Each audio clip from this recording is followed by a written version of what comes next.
Could hear that. Hello, welcome. All right, hold on. I can start music.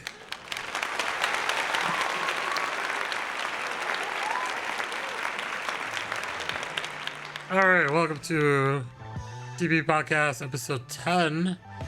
So we are here. Now, before I get started, I wanted to settle this because I don't ever talk to you. I call you Maka because the only reason because Faye calls you Maka. What is the pronunciation of you prefer, sir? So the correct pronunciation is McNamee. McNamee. Okay. Yeah. But I understand it's a very difficult name to pronounce, so people just usually call me Mac or Maka. I pretty much answer to all of the above. Gotcha. All right. Within reason, obviously. Within reason, of course, obviously. Welcome. Thanks for being here. Does this mean I need to change it? Now I feel bad. Well, you go by Maka. Maka's one of the ones, right? No? Yeah. That's basically where I went as through school the whole time. Yeah. I was curious because I think everyone, under the sun, every time I see you in the stream is I think they go McNamee or something like that. Oh, I forget what Defty goes. Defty goes something different too. But, yeah, so definitely takes out the Mac part, so he just calls me Namee, if that makes sense. Namee, yes, that makes sense. Okay, cool. But in terms of starting, because we always kind of start with the etymology of a username, is there an origin to this name, or is it a very simple story, complex, or? Fairly straightforward. It's my IRL surname. I originally made the account name just to help friends at the time at school, college, to basically find me, because that was just my real name, and it was kind of unique, I guess. Not really many people up here have a name like it. True. Very true. And then, I'm assuming is 93 the birth. I'm assuming it's birth year, but. Birth year, yes. Yeah, there you go. Okay, I'll assume there's much. Well, dang. All right, well, there you go. I did not know that for sure. I think it's one of those misnomers because. Faye, did you start calling? Because you started calling him Maka, right? So I met him through another community, and the people that I met him through called him Maka. Ah, okay. And I was never informed otherwise, and so now I feel like I should have asked. Yeah, fine. I think it's just one of those things where I've seen everyone in the name of the sun called differently, and I was like, I don't even know. But interesting. Okay. Well, yeah, even the my name uses my name too. So I actually am Ty, and people please me that I'm like, wait, your actual name is Ty? I'm like, yes, I just use my name and tacked on many letters after it to make it sound more fancy, but interesting. So yes. So how give some background. What do you stream? What do you do? Any hobbies? Anything we don't know about you? So I mostly stream the game Rocket League. I'm kind of on and off with it at the moment, but it's been the game I've kind of wanted to get better at for the past maybe 3 or 4 years, even though I've been playing it for about 7. But when I really picked up on it, just after lockdown, was when I really started grinding it. Before then, it was always kind of like a cycle of just Call of Duty and FIFA games. So Okay. I kind of wanted to wean off those games a little bit, and there was never really another game that would compete with FIFA in terms of that style game. There was Pro Evolution Soccer, but it just never felt the same because it was made by Konami, the Japanese company, which yeah, Fair's laughing. They make some wacky and weird games. Yeah. So that was the biggest competitor for it for a while. So it felt like I was just buying the same product slapped with a different label every year. Right.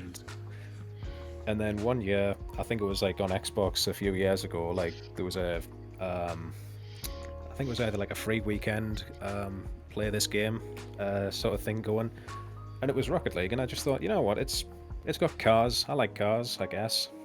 There you go. And I like sport. I like football, soccer. So maybe this might scratch an itch, and I would say I kind of never looked back really. Nice. There you go. There you go. But in terms of hello PT, say hello to PT, but yes. All right, cool. That's interesting to know. But you stream this on Twitch, though, right? Yes. Okay. Stream on Twitch. So the tag below is Dave. And Maka, it's very interesting. Yes, there you go. Thank you. So make sure you go check him out. I'll just do a quick. If you're not following, give him a follow. Check out Rocket League. Before we do that, we'll just do a quick update. So Faye, it's been a while. Nah. So what's been up? What have you been up to? What's going on? I've been in moving hell. Yes. I don't even think that it's too much stuff to talk about in this segment. It was a nightmare. All Anything that could have gone wrong went wrong, but I made it, and therefore I'm here. And you say where here is. Oh, you didn't want to? I thought you were going to. Oh no, you go ahead. You go fine. Oh, awkward turtle. I hate being put on the spot like this. Okay. Well, we'll say, where did you move to? I'm Question in mark. Pennsylvania. It's Yes. cold here. It is cold here. Also, who lives in Pennsylvania? I do. Hello. So yes, big announcement. Faye is now my roommate. So she's living here. Yes. And her experience was from a very arduous, long experience from driving from Texas to here. It took her what? It took you like a week? Yes, a solid week. Oh, yeah. So yeah. And then imagine it's all a week when you're driving and you also have to charge a Nissan Leaf. So that adds to complexity of the trip too, I imagine. So yeah. But you are here finally, so cool. But yes, to give her an update, Jay is here. She's still kind of moving stuff into the house, and things are still outside the house, and things are still not put I together feel like yet. I've gotten run over by a steamroller. Yes. Isn't it like the last couple of days were just literally like, you're just like, I'm gonna take naps at charging stations and then go to the next one, and then do the same thing until you got further close enough to here?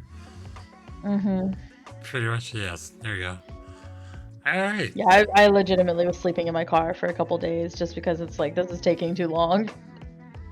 Yes, exactly. So now you know Nissan Leaf's reliability for going from Texas to Pennsylvania. It takes like a whole week. I'm not gonna single out yes, that is the type of car I have.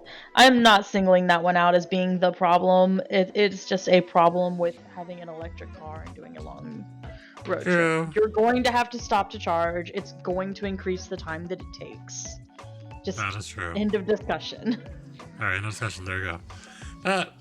We are glad you made it. PT says you're glad you made it too. So she's all good.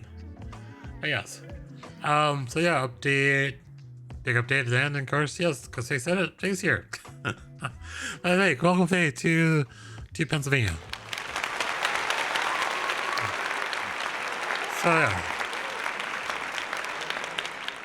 So they moved in. She is just still getting settled, so you know, and getting used to the house. So yeah, anything. It's a very, very interesting house, isn't that right?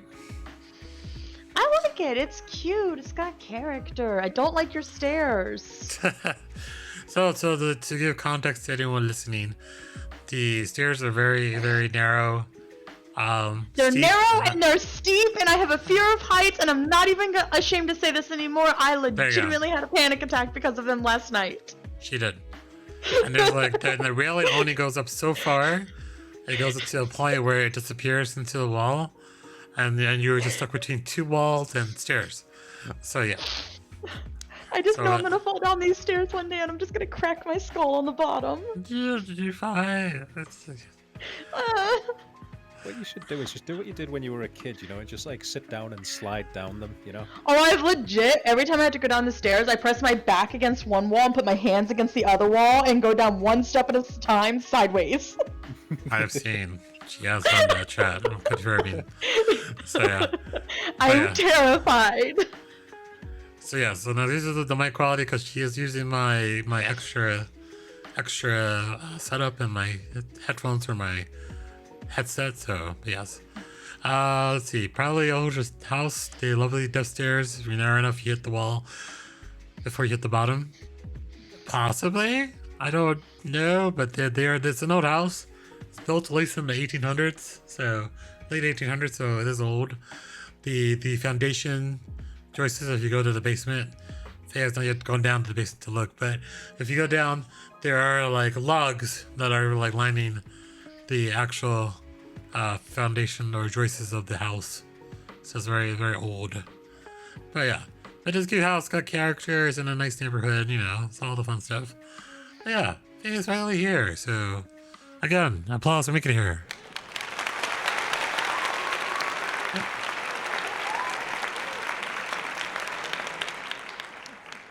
Alright, so that's pretty much the updates, everything and such. And then, Maka, just, I don't know, I forgot to tell you this ahead of time, but the AMA questions?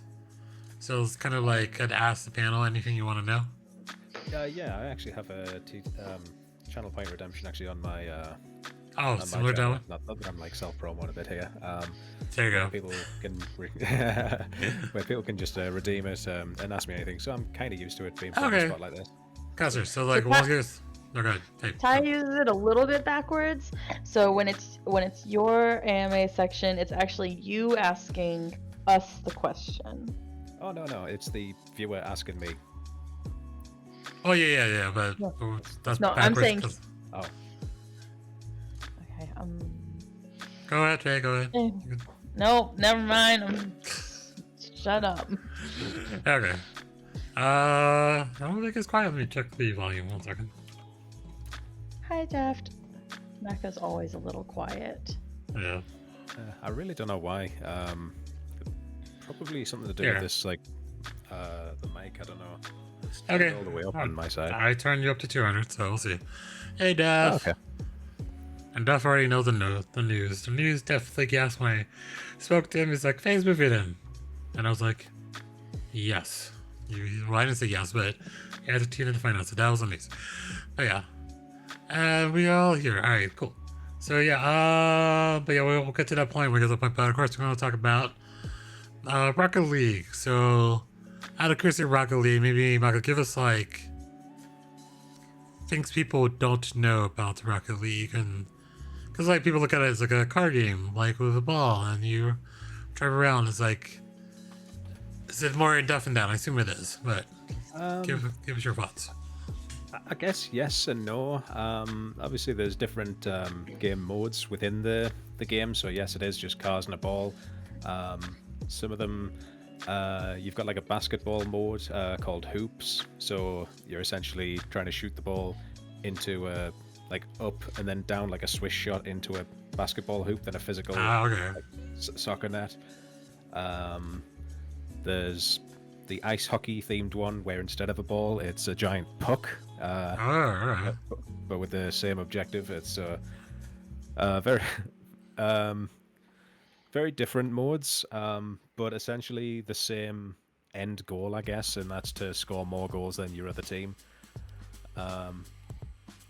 There's as well as those, there's also a few unwritten rules, I guess, of the game, which is always fun for people to follow.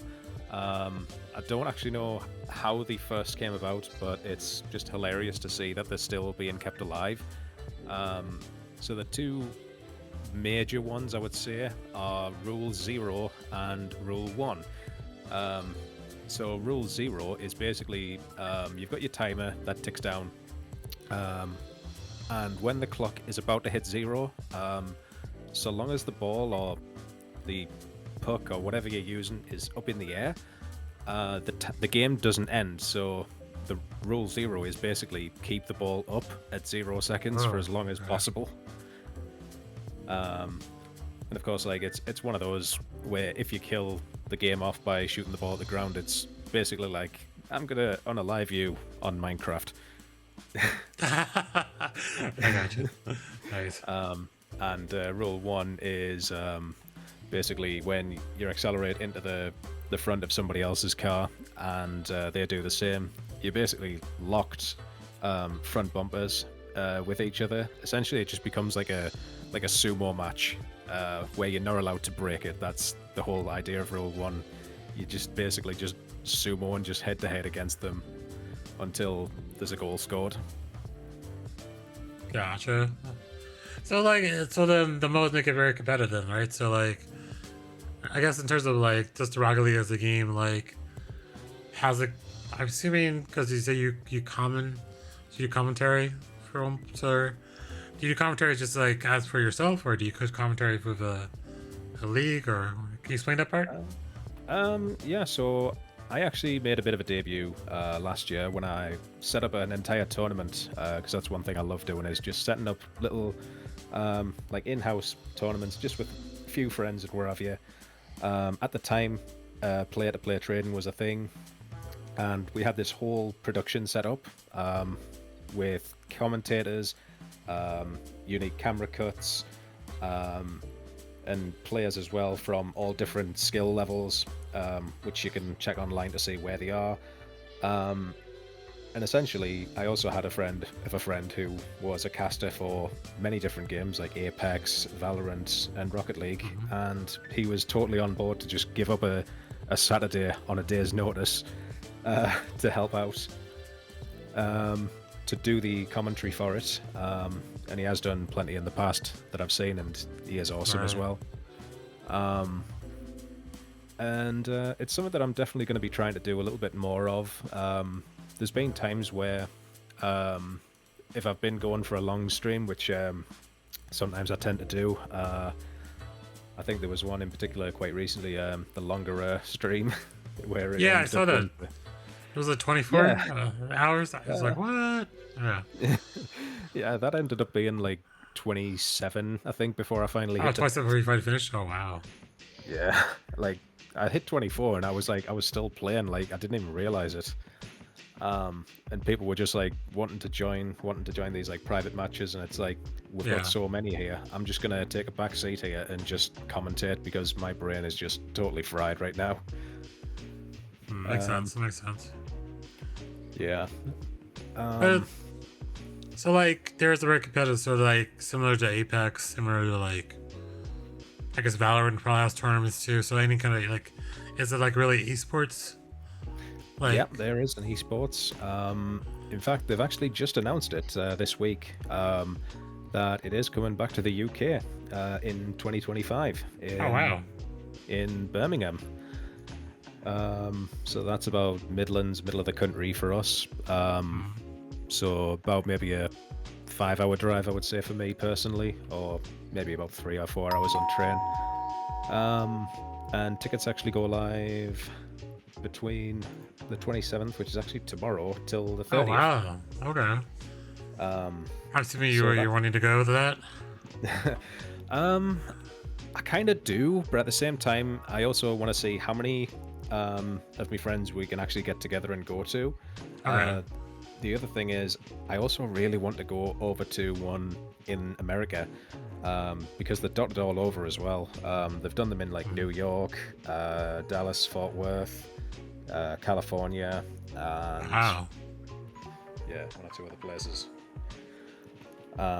So I'm really eager to actually go to one of those as well, even though the ones I've been to in the UK have been a blast as well. So like, is it I assume it has to be a really big following if it has like tournaments and like conventions and such, like extremely big scope of it. What do you think? Oh yeah. So the prize pool has actually been increased for the tournament in Birmingham next year. So the winners are going to get a share of $5 million. So nice. Oh wow! Oh, right. quite the pretty penny as well. So any one, like, what are the kind of the famous